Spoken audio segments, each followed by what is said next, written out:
A very good afternoon, all the attendees, ladies, gentlemen. I hope you all had a great lunch. I understand a session post-lunch can be a little drowsy, but we have a very interesting topic for a panel discussion now. So the topic for the discussion is future of work, preparing for the next generation of employees. And to speak on this, I would like to introduce our moderator, Ms. Grace Dorothy Victor, Vice President, L&D 247.ai, India. Grace is a seasoned talent development specialist with 23 plus years in IT, consulting, and ITs. And I am Bangalore certified HR professional and accredited MBTI practitioner. She excels in capability building, leadership development, and talent mobility. A speaker and an NLP-based coach, Grace is known for her dedication to creating high-performance cultures and her passion for trust, organization, and growth. So now I would like to also introduce our panelists for this session. Our panelists are Mr. Soumik Nandy, SVP Sales, WiZR, Ms. Shivali Anand, Country HR Head, Geidea, Mr. Joseph Chinnaya, Director Learning, NetApp, Ms. Neha Agarwal, Director People Technology, Qualitest, Mr. Sunil Behara, Director HR, V2Soft, and last but definitely not the least, Mr. Hariom, General Manager HR, Infra Market. So let's all put our hand together and welcome our moderator and panelists for the session. Can you show some energy? Hello everyone, good afternoon. I know this is the toughest part after a sumptuous lunch, staying awake and listening in. However, I believe that it's an interesting topic that we're going to discuss, and hoping that each one of you are able to pay attention and hope we are able to add value to the time that you're spending here. With that, we ensure that we sat in order just so that you get to know who is who in terms of the panelists. And also quickly talking about the topic itself, right? Something that's very close to my heart because I'm a mother of 2 Gen Zs at home, handling those, the tantrums and the different challenges that come up every single day has made this topic much more interesting for me because I take personal interest in understanding how things work when we deal with multi-generational workforce and something that we are dealing with every single day within our own organization. So there's not a day that goes by without discussing this hot topic. And we do have few interesting questions and a power panel who's going to add value to each one of them. So I'll quickly request our panel members to introduce and probably give a quick insight on what they think about this topic. I'll start with myself, Soumik here. Hi guys, lunchtime. So essentially, I would like to, in this entire panel, would be like to speak about the kind of diversity people are looking for, the kind of tools, the kind of UI, UX, the kind of experiences. Also, skilling in general, right? So why should we upskill? I think people now, the young people want to know, they don't want generic, old school, one-size-fits-all approach. I think that just doesn't work for them. Also, we are seeing different levels of employees looking at different solutions. So first line, so FLS, sales guys on the street. If it's a chauffeur, we are doing a solution for a chauffeur. We're doing a solution for pickers, packers. So depending on the segment of the organization you're looking for, what kind of intervention can you give? And of course, it has to be mobile friendly, mobile first, on the go, bite size if possible, etc. So love to explore more. Over to my next speaker. Over to you, Shivali. Thank you, Soumik. Not the energy that Soumik carries, but good afternoon, everyone. I'm Shivali. I'd just like to introduce myself. I work for a Saudi-based organization, which is the first fintech license organization into the point of sale. So Geidea is basically genius idea. And if you go into Saudi Arabia, Egypt, Dubai, you would find all our machines for making a card payment. I come with over a decade of experience in HR, and I have worked with quite a lot of generations. What I'm happy about today is that when we were growing in our careers, there would have been some leadership sitting and deciding the future of workforce. And today, while I'm at this side and with all of you here, we are having the, we are able to sit here and decide what the future is going to be. So it's a paradoxical situation, and then happy to discuss during the entire session. Thank you so much. Thank you, Shivali. Over to you, Neha. Good afternoon, everyone. I'm Neha. I work for an organization named Qualitest. It's a 25-year-old company into digital assurance and technology. The workforce that I deal across is my stakeholders, a majority of them are millennials, and Gen Z are somebody who's my team, which I work with, and at home I have a Gen Alpha, so it's a combination of all. The toughest is the Alpha one because he has to compete with everything and anything, but that, as she said, it's kind of keeps us ready, right? If they're already keeping us on toes and we are a remote organization. So that Zen Alpha is always on my head telling me that you are doing right or wrong. Overall, the scenario which comes across this is that there are all kind of generations that we're working on. But what matters is me coming from people technology. I give the platform of that what is the UI that we work on, what's the minimum clicks that we do of. I come as HRIS is majorly called as the mother-in-law of all the HR, and that's where I deal in day to day out. Thank you. Thank you, Neha. Over to you, Sunil. Yeah. Hi everyone, my name is Sunil. I work for a company called V2Soft. It's a tech company based out of Michigan, but we have large operations in India, and I head the HR operations there. Before I comment, I just want to bring it up that it's tremendous to see the amount of HR professionals here who fundamentally care, about doing something what, we are facing here every day.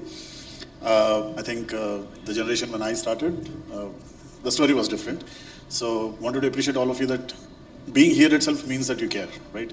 And there can be a mix of technology, mix of in-person engagement, or it could be any other mediums which could come in handy to make things better for us. And with every employee that we work with, either somebody who is younger to us or even elder to us. So I think there needs to be this combination of leveraging tech, which is backed up with some of the experiences, both from top down and bottom up. So thank you for being here actually. Thank you, Sunil. Over to you, Joseph.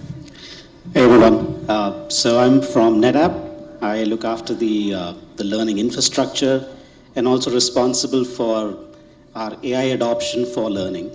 I would say that this is, when I saw the topic for this particular breakout, I felt that it's so close to what we do on a day-to-day basis. I actually have a granddad on my team. I have a new college grad on my team. I have somebody who's similar to my age. So when we're looking at the variety and the diversity of ideas and the diversity of their values, it's quite a learning experience. And I think the one thing I would say is that more than anything, I feel like I have to be very open to everything that happens and to make sure that I can bring them together. So to me, that's really one learning that I would share.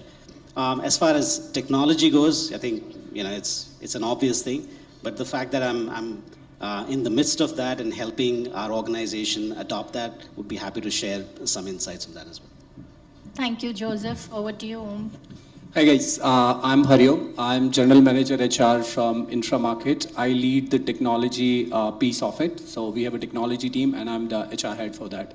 So basically on the side of the topic, I will say we have to understand what actually they wanted, and then we have to craft out our systems in such a way so that they can support them. Let's say people who are coming with the new generation, they want to explore a lot of things, correct? And we have to provide them a platform. We have to understand what they want, and then we have to craft our culture in such a way so that we can move forward from that. We'll discuss more as we go through. Thank you. Thank you, Om. So we have, an interesting set of questions which focuses right from how to balance, prioritize, looking at what they value a lot, to also how do you really ensure that there is skill development and how do people like to learn.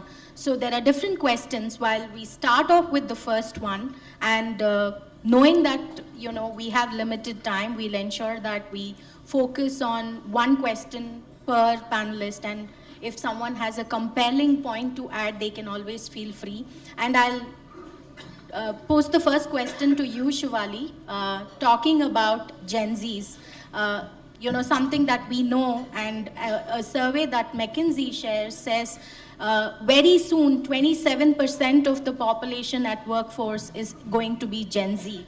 So given that background, what does workplace flexibility, most importantly things like remote or hybrid working, play in attracting and retaining your talent?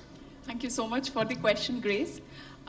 So in my organization at the moment, we have 20% of Gen Zs and then the other generations. Workplace flexibility or hybrid work culture is not something that is, adding a value add to youngsters, but also to other generations. I have people who are leadership which is quite well experienced and exposed to the industries, which come up with 25, 30 years of experience, which means their parents are in the elderly scale as well. So with the policy that we have right now, people who live 700 kilometers away from the organization can come into office 36 days a quarter, and people who live below that can come into office 12 days a month. So with this, they get time to, be available with family, take care of their own well-being, etc. So that is one of the things. With flexibility, I would also say the culture that we are creating for employees is not the kind of culture that is, it's not something that a person's coming to work and getting worn out. It's all about coming to work and being happy about the flexibilities, being happy about the benefits that we're giving to people. So it is something that is adding value to everyone, but I think it adds more value to the Gen Zs. Thank you, Shivali. Would anyone like to add to what Shivali just shared? Yeah. So every year we keep on adding at least 40 to 50 new generation people. They come out of the college, they do. One thing which I have noticed, if you are very clear in giving them direction and the goals, it doesn't matter where they work, they would be able to achieve and give you the goals. So in our organization also, we have a similar kind of we do not have a policy related to the, let's say, kilometers, but yeah, what we have is basically you come 2 days, at least 3 days to office and 2 days you can work from home. Also, we have a lot of flexibility related to, let's say, whenever you are traveling to your home, you can extend it depending on the work you have. So we are more of goal oriented, and if you create an environment of goal orientation, they would be able to deliver a value and they would be able to give you a lot of good output. That's my point. Anybody else? Thank you. Okay. Let's move on to the next one then. Another interesting insight that Deloitte survey had shared is that over 40% of your Gen Z employees would leave their current job within 2 years, and retention isn't just about pay anymore. So given that insight, my question to Sunil is, how can organizations build a culture of purpose, inclusion, and mental well-being for next generation employees? So purpose-driven organizations, I think at a very fundamental level, it has to be very intentional. It should not be just a strategy or a tactic for retaining and attracting, because I feel that they see it through, that there is an intention behind it and how much of it is actually honest, right? Just taking one step back, like we were just now talking about, say, working hours, right? It has become a hiring tactic. Oh, we give 2 days work from home, so why don't you come and join us, right? But when things would go south, then they might say, hey, you know what, we expect everybody to come back. Big names in the newspaper, you can see they're actually calling everybody back, right? So it has to be very intentional. So when you're talking about purpose, create a small team, for instance, and that's something which should not be driven by the leadership or the management. It is something which they are personally passionate about. Okay, so one fresher came to me. He said that, Sunil, I want to do something called as blogging. I never heard of the word blogging. It's basically you go onto the streets and you pick up garbage and you put it at some place while you're jogging, right? Never heard of it before. I said, wonderful. I said, what do you need? He said, I don't need anything. Will you just join? I said, okay. I said, what about people? He said, no, I will gather people, within the organization. So this boy actually went within the organization, took about 2 days, and actually got 7 to 8 people to just say that, okay, you just come willingly. There is no money involved, there is no tea, there is no coffee, there is absolutely no money from the management, right? Hearing that we are doing this on Saturday, 20 more people joined in. And they didn't expect any money at all, right? So what happened is there was some purpose that this person is coming in and he wants to add something beyond just being a .NET developer. He was a .NET developer, right? He wanted to add something more, right? Now when we hire freshers or we hire even any other professional also, seasoned professional also, once they come in, yes, the job description tells you to do certain things, KRS asks you to do certain things, but then what is that additional value that you will add? Okay, if we ask, okay, what more can you add to the organization? The first question would be that, what can you tell me more about the organization? I don't know your P&L statements. I don't know how many customers we lost. I don't know how many customers we are going to get. And I don't know how many branches we have. So can we have that information so that I can probably frame my mind around actually seeing that which of my purpose is going to add to your purpose and come up with some initiatives, right? So that's at a very broad level in terms of how to actually add the purpose. And it is very different. Purpose, we cannot actually categorize, okay, these are the 4 purposes and just go ahead and do it. It is not always innovation, right? It can be anything for different sets of people, right? So maybe you can, kind of scratch the surface by just understanding that, okay, what is the purpose? Second, I would say, before coming to inclusion, I would speak about mental health, right? So mental health, we have actually made it, or I would say, I will just speak about myself. I have made it, okay, it is a one-sided affair. But it's like, today I'm having a fever, I took the responsibility to go and take a pill or visit a doctor. So if I'm 22 years old and I feel that I'm not feeling mentally well today, why am I waiting for platforms? Why am I waiting for forums, right? Can I just get up and take, this particular, anything, this particular treatment? Can I go to this particular platform and see whether something is helping me or not? So I think somewhere we need to educate that to the youngsters also that, hey, you might have mental health problems.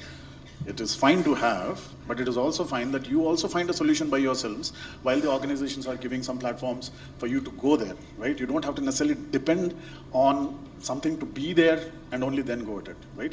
So mental health is also an individual's responsibility no matter what age it is, right? To take care of their own mental health. We take care of financial health, we take care of physical health, but mental health, suddenly there is a taboo and all of those things. And then our friends, our families have not really been helpful whenever we shared something deep, darker inside. I said that, my apartment got fire last year to one of my friends. And I said, oh, your apartment got on fire. My apartment actually got flooded. So he was gauging his problem has to be bigger than my problem to even understand what I'm going through. Like, I'm not going to open up. And this was just 2 years ago. I was probably 40, right?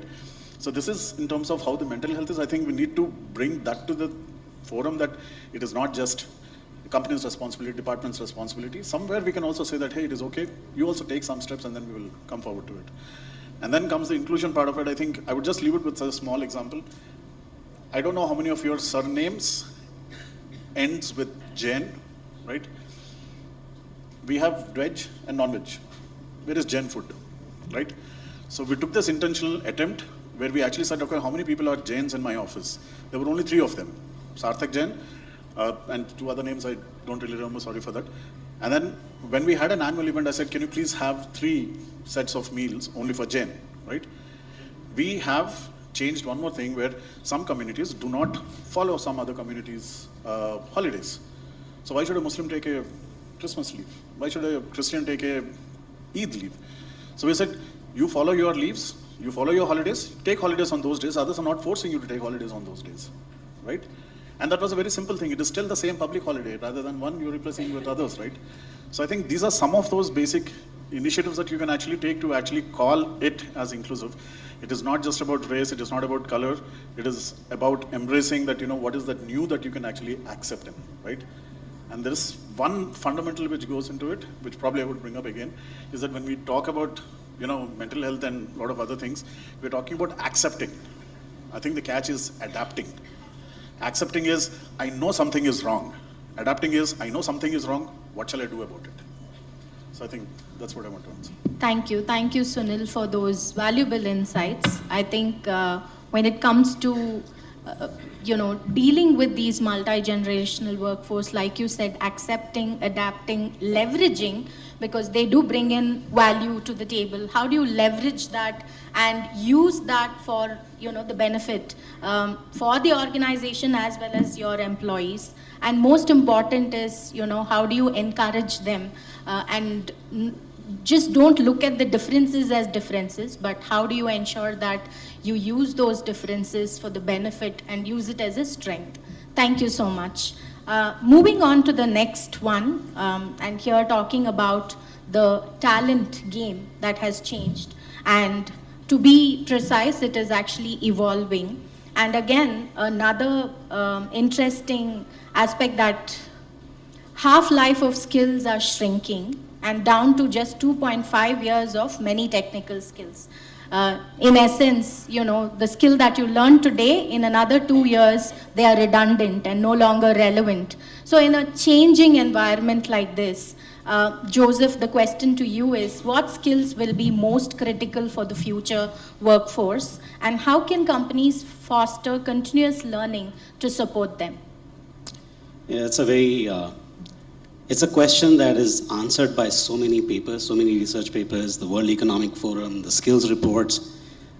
Having studied some of them, and of course, having my own perspective, I have growing up, kids that are growing up in the house.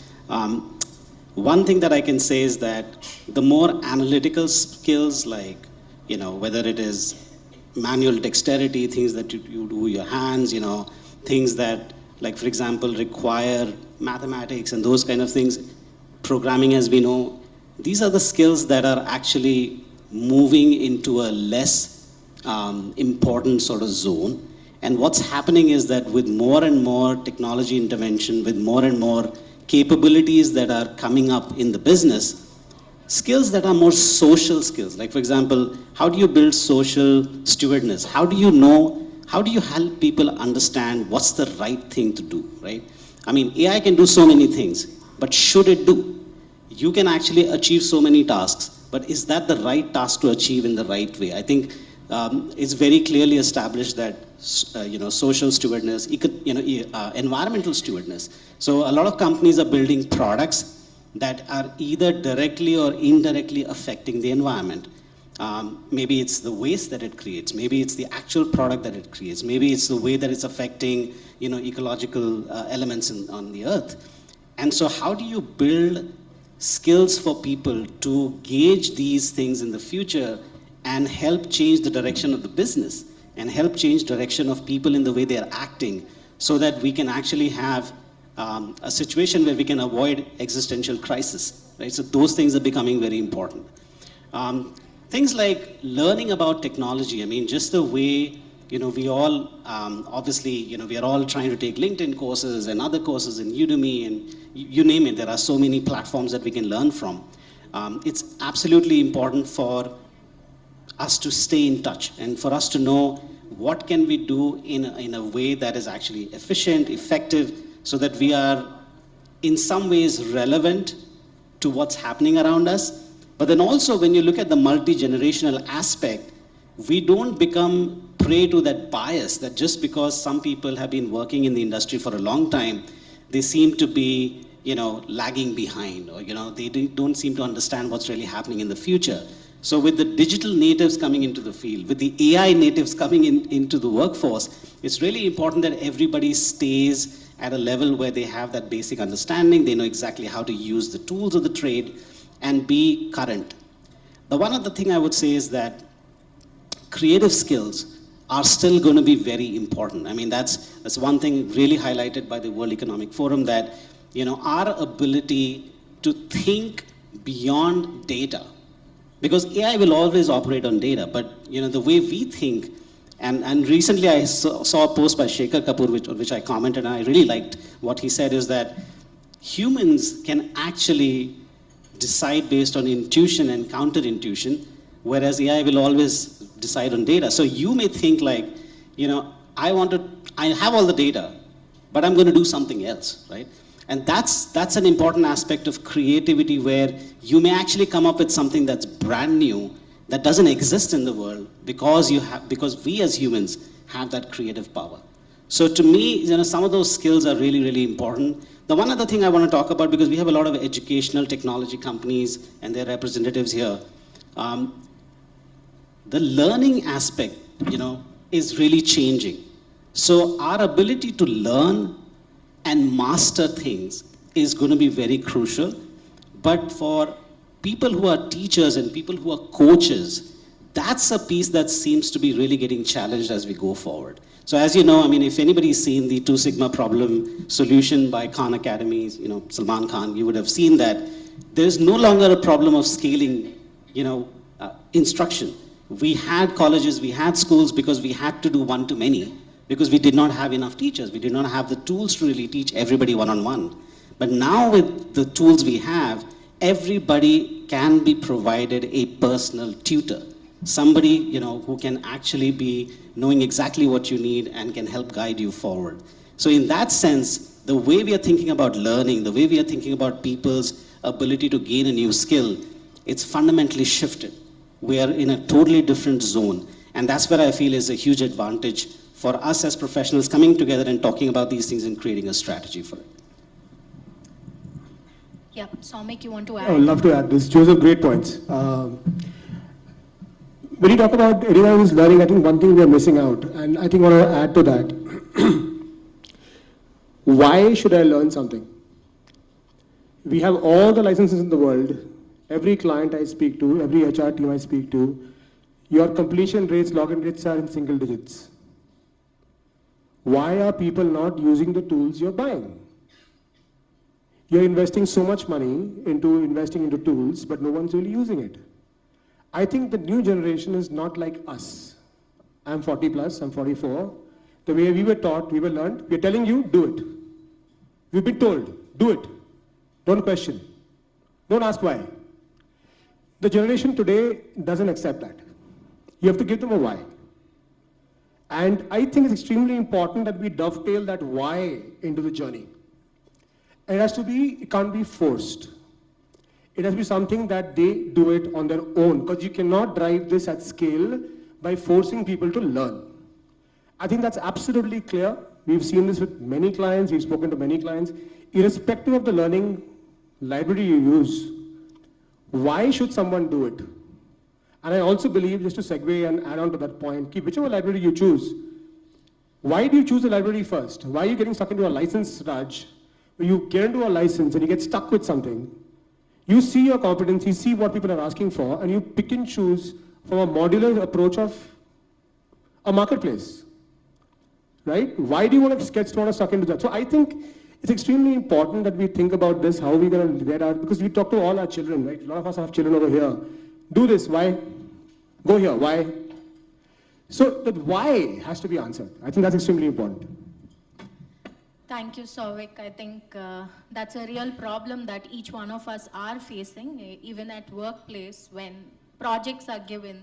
If the why is not answered, then there is no readiness to taking on those projects. So that's a real problem. And thank you, Joseph, for beautifully highlighting the importance of ensuring that our right brains start working. Data-driven insights AI is able to give, but bringing in that context and ensuring that you bring in that creative solution is where the human dependency is on. With that, in the employee life cycle, we spoke about learning. Now moving on to performance, and I would like Soumik to answer this question.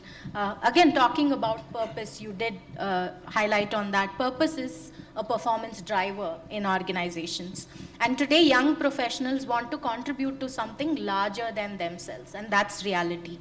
So companies with a strong sense of purpose outperform peers in innovation, retention, and brand strength. With that, how do you think can leaders redesign performance evaluation to suit a more agile, tech-savvy, and feedback-driven generation? So I think we've all touched upon this in some way or the other already in this session. So just to add on to this, I think it has to be an assessment-led. I mean, we need to know why we're doing something, like I said. So I believe the right way to approach would be to do an assessment. There has to be a pre-assessment to whatever we do. It can be any mode. It can be multimedia. It can be voice. It can be whatever else you can think about. I think when you get a benchmark or a yardstick, and I have an internal realization that I thought I was a 9, I thought I was an 8, thought I was a 5, or the other way around. I'm here. I need to do this because my peers are moving forward. AI is coming in. Competitive things are going on. Revenue pressure is on. We have to contribute. There are reasons for, there's no point sitting and idling out if you have to be competitive. So if you understand that and you give your pre-assessment score, and then now you know why you have to do this, choose your path. You want to do an assessment which is this, you want to do an outcome which is reading a book, you want to do a YouTube video, you want to do this, you want to do a course, you want to FaceTime, you want offline, online, doesn't matter. Come back, show to us, because I'm paying you a salary, show to us that you've improved. So pre and post measurement is absolutely required.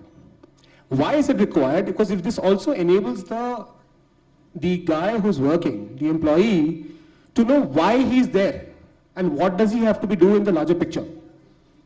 So unless you give him the picture, ki, you know what, you're here, you have to go here, because we have to go there together. So unless you give them a part of the bigger picture, it's extremely important that we have to communicate more with people, our young people. We have to let them know why they are there, what they're doing it for.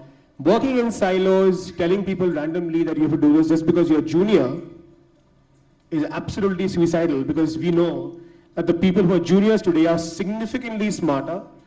They can adopt technology way more faster. As a matter of fact, I am more at risk from a professional standpoint at 45 than a guy who's at 25 or 35 or 37. So they are significantly, they have been born in this era. They understand technology, they understand mobile tech, infra tech, internet tech, AI tech. They are natives. So it's extremely important that we communicate differently. We show them a why. We make them a part of a larger picture. Show them the larger picture. And we take them as we go along. And it has to be continuous. It cannot be once in a year, we go out on offsite, tell them, buddy, you have to do this and let's get it done and then move on. No. The platform or the methodology has to be built in, has to be a continuous learning methodology. Because 5 years back it was blockchain. Now it's AI. 5 years from now, I don't know what's going to happen. So is the platform, is the tool, methodology that you're adopting future ready, current ready? So I think few points there up for debate. Thank you so much. Thank you, Soumik. I think it's important, to look at the purpose, and thanks for summing that up. In today's scenario, are you simply sending out an email to your reportees on their key result areas that they need to focus on? And is that something that's valid for the entire year, and you don't even, touch on it through the year, and then you go back to it during your annual performance review? Or are you taking it more seriously, ensuring you spend the time with your team, trying to help them understand how the key result areas are linked to the organizational vision, right? And how they are adding or contributing towards the profitability of the organization, I think is very important in today's scenario. And like Soumik called out, our younger generation is not okay with just taking things just because it's given to you as a mandate. So I think there needs to be a shift on how we embrace performance, in driving performance with the workforce. Here. Yep, Sorry. sorry. Can I Yes, take a minute? please add. Yeah. So, in this context, one thing which I want to add is that when we are talking about purpose and we are adding that to, say, the company's revenue generation, like we need to ladder it up somehow. People are more motivated when there is an intrinsic motivation for taking those initiatives, right? And if we take away the intrinsic motivations and put a number and a scale and a rank and a time, I think that will compromise the overall outcome, right? So yeah, people learn at their own pace, right? Everybody has their own level of IQ. The intention is there, but everybody doesn't, pass at the same speed, right? So I think somewhere there has to be that openness also, that okay, let's create some initiatives, but let's not really add into this year's KRAs, and if it don't meet, then you don't really get to have that certain percentage. Like you're taking away all the fun of having that intrinsic motivation. Let me do it because I like to do it, right? So it can have a certain periodicity. Maybe we can give it time to grow, develop, nurture. And it is not the individual's responsibility. Yeah, one of us can be having this thing that, okay, we want to do something, I want to do something. But then as a reporting manager, as a leader, are you removing the roadblocks for that person? Are you guiding the person in the right place or not? Are you creating that kind of environment, or are you still saying, ki, haan, aaj ka daily sales report bhejo mere ko, or finish your timesheets by the end of this week, right? So I think there needs to be that element as well. Very good to have that infrastructure, but I think that time, I think we need to be a little bit human about it. You know, just the timing to let it grow, let it nurture. And then I think it'll be a great colors for everyone.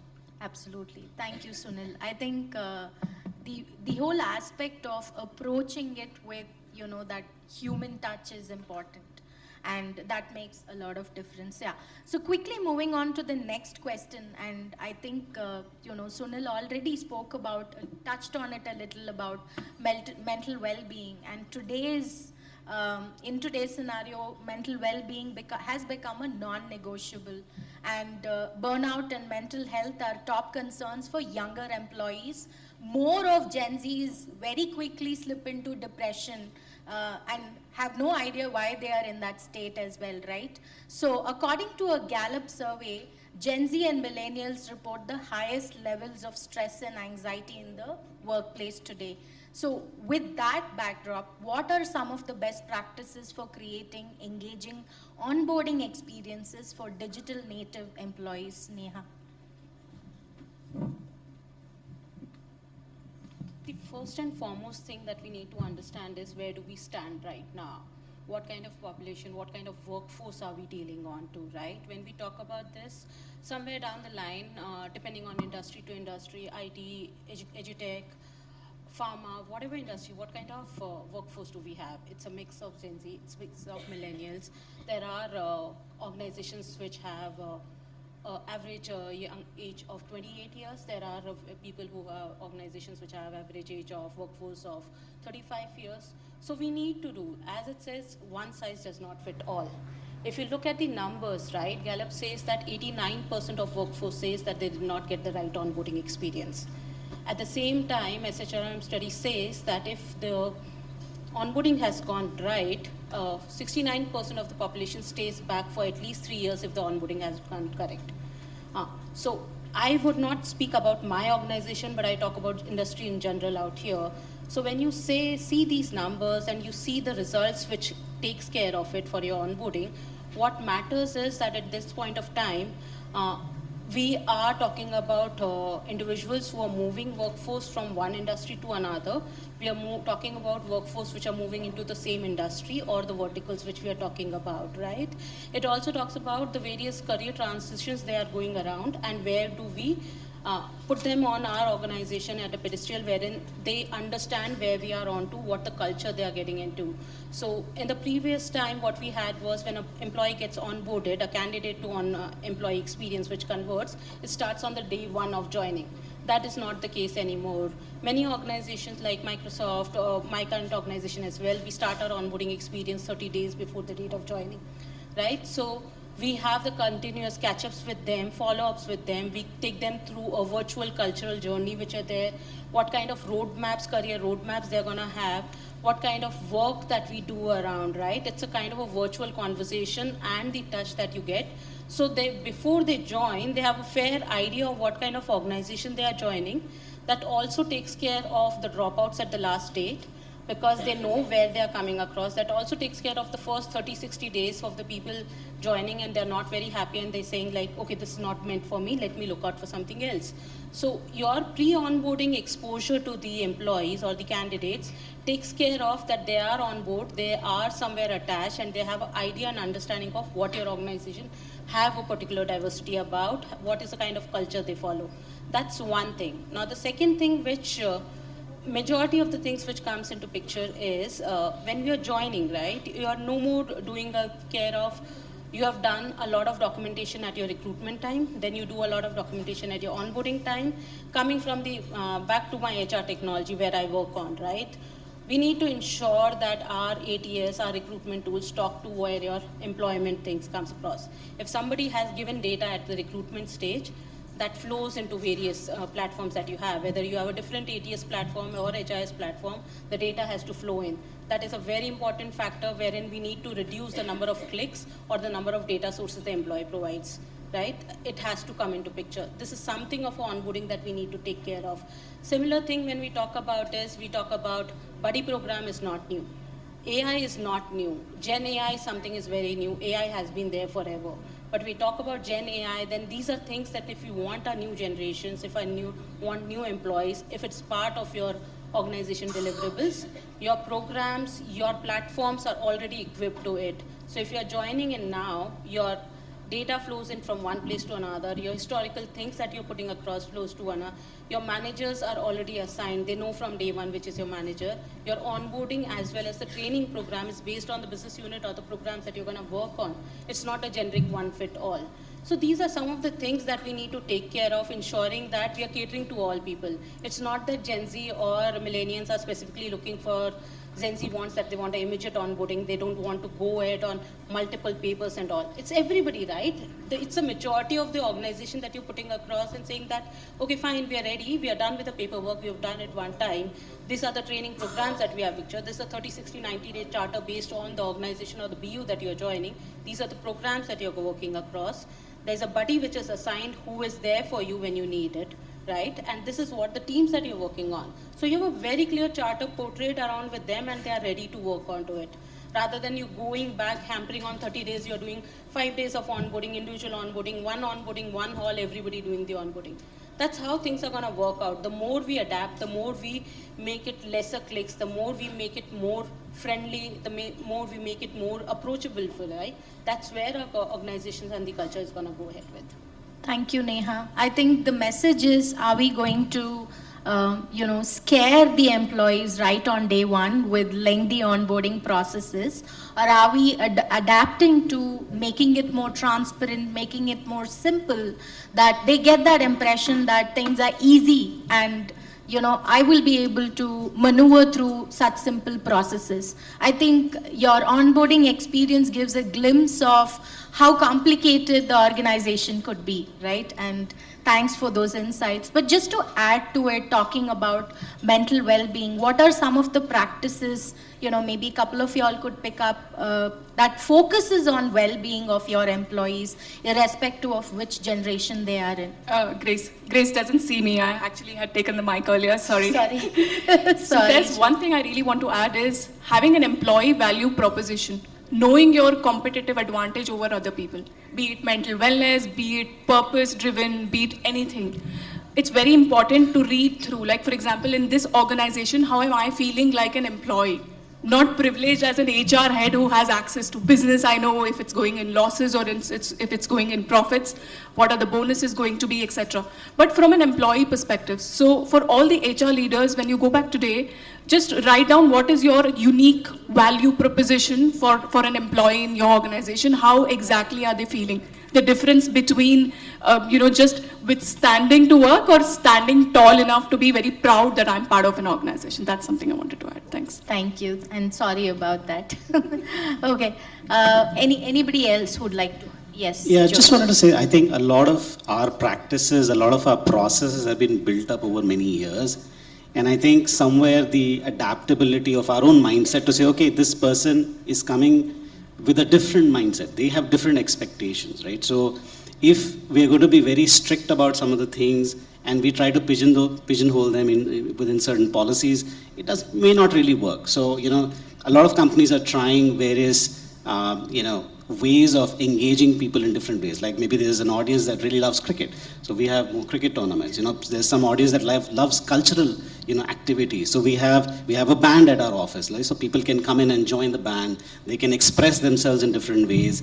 They can make new friends. So somebody talked about earlier in a panel that if you have a very good friend at work, that makes a whole difference. So how do we create that opportunity for them to really feel like, okay, this is home away from home in one sense. Of course, it's never going to be the same, but I feel comfortable here. I think the whole aspect is not necessarily that you feel rewarded only, but do you feel comfortable? Because I think if you're comfortable, reward kind of, it's a different add-on. That's what I would say.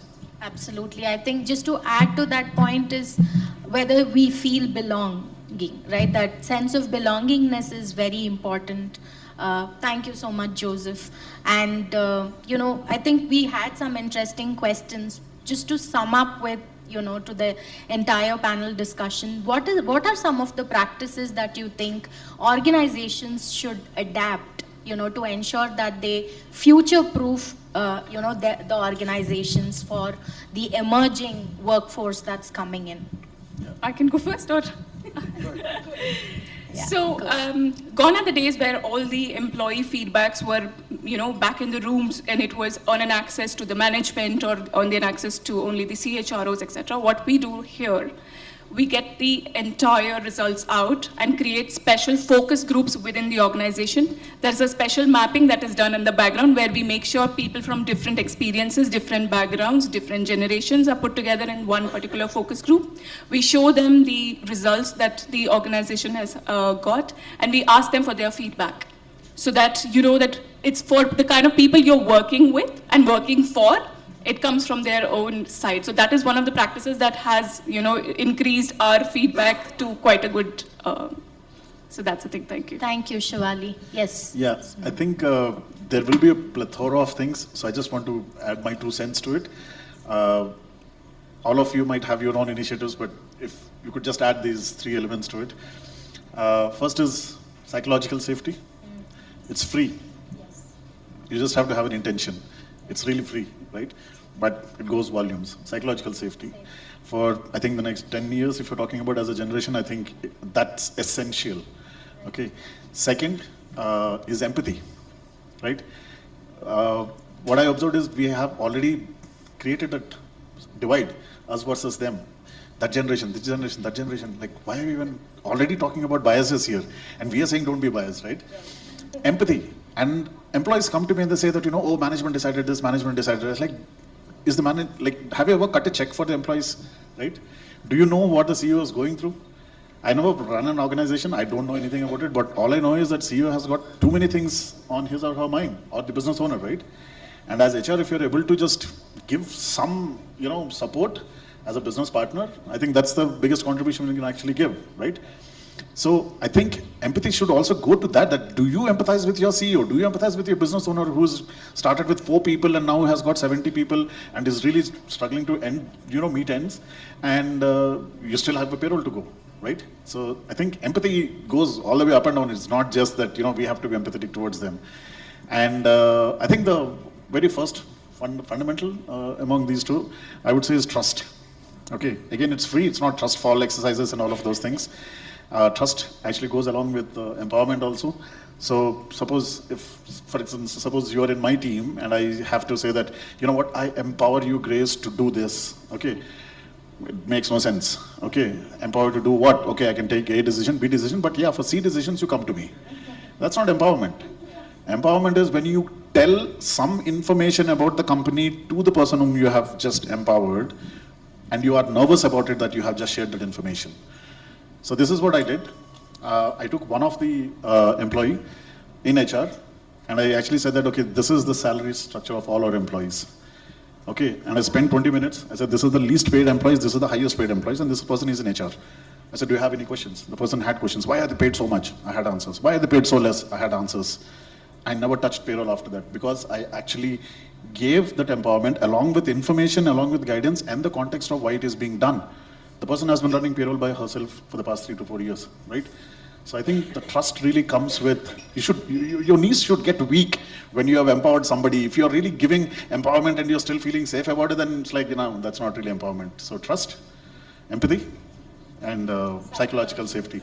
I think that's for the future, yeah. Yeah. I think I'll add this to yes. it. So when we talk about, specifically this is for us HR folks, when we talk about HR, when we talk about human capital, right? It is not the HR who's the human capital. Human capital means each and every employee of the organization. So when you run programs, when you do interventions, ensure that every individual is part of that intervention, and that's where you get the real value.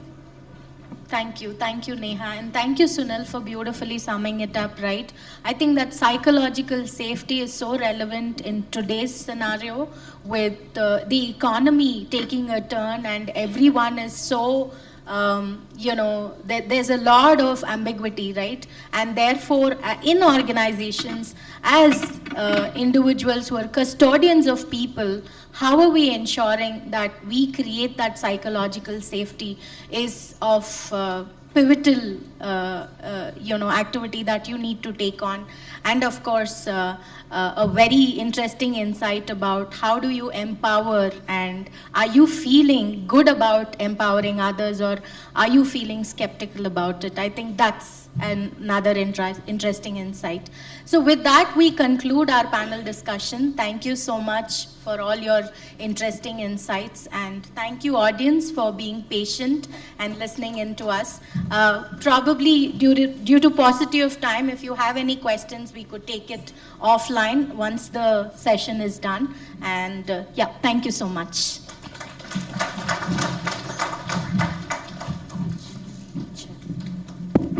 Thank you, Ms. Grace, for being our moderator.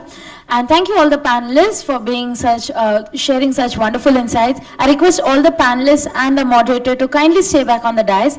And to do the honors, I would like to call upon Ms. Preeti Ramurthy, VP, Chief People Officer, Atyati Technologies.